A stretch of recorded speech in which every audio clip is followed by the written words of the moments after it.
Hey Recovery Girls, Misty here. I am just back from 2 full days at orientation for IU, where my son is going to go to college, Indiana University. And I'm looking for all the IU mom apparel I can find, and they don't make a hat. What's up with that? They don't make a hat. Apparently I'm the only IU mom that has ever wanted a baseball cap to wear for my boy, but I'm on the hunt for that. So if you know of how to get one, send me a comment so I can get my hands on one. But we're so excited that Carter is getting ready to head out to college, and yes, I'm sobbing at the same time because I'm also really just gonna miss him.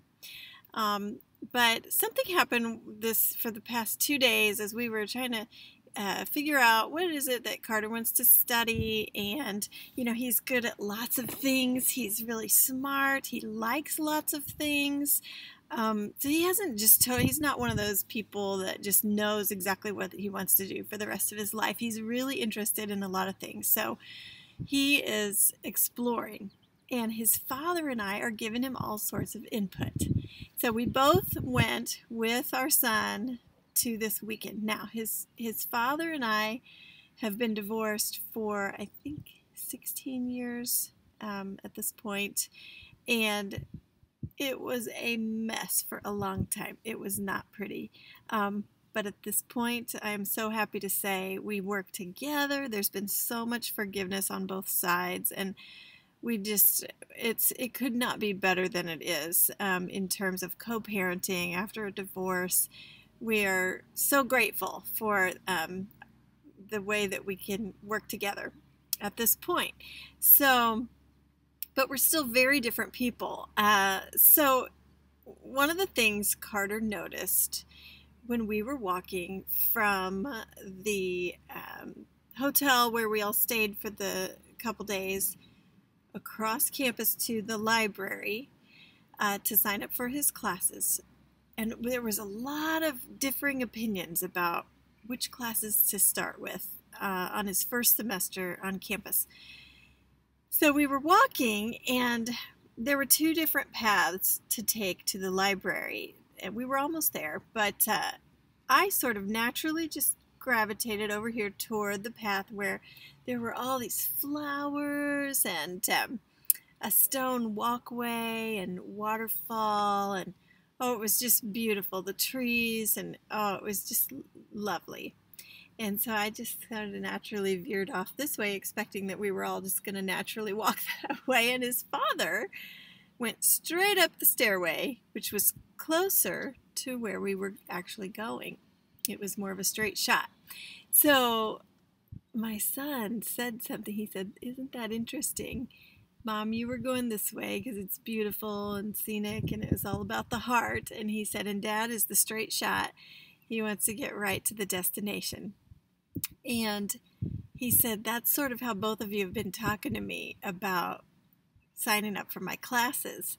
Because I'm telling him, hey, try lots of things. See what you love. Make sure that you don't spend 4 years or more of your life studying something you don't love. That's a waste of life and money and time." And so I am big into make sure whatever it is that you are interested in it, that you have passion for it, and you're just going to love it. Whereas his dad is more, let's make sure it's a great career, make sure you can make a good living at it, and what's the quickest way and most efficient way to get that end result.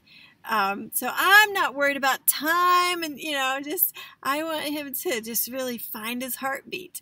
But his dad is ready to get him on a straight path. So Carter said, "I want to be somewhere kind of in the middle."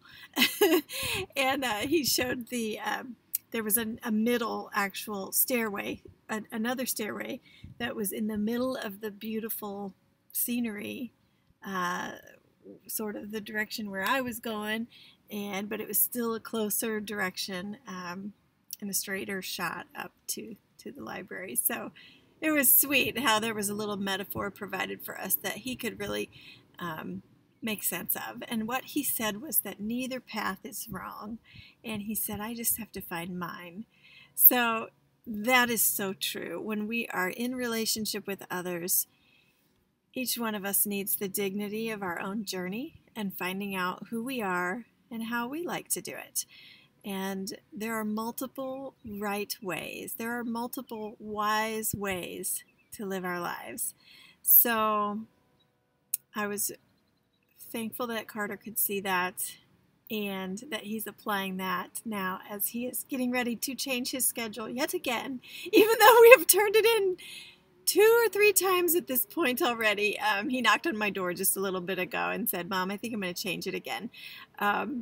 So he'll land on something and it's going to be fine. It's going to be fine. So I hope that's helpful to you as you consider allowing someone else the dignity of their choices, living and let living, live and let live, and acceptance, let go and let God. These are all several of the slogans that I'm applying in this situation, and I hope it's helpful to you. God bless you. I pray the knowledge of God's will for you and the power to carry that out today. Stay the course in recovery. I'll be on it too.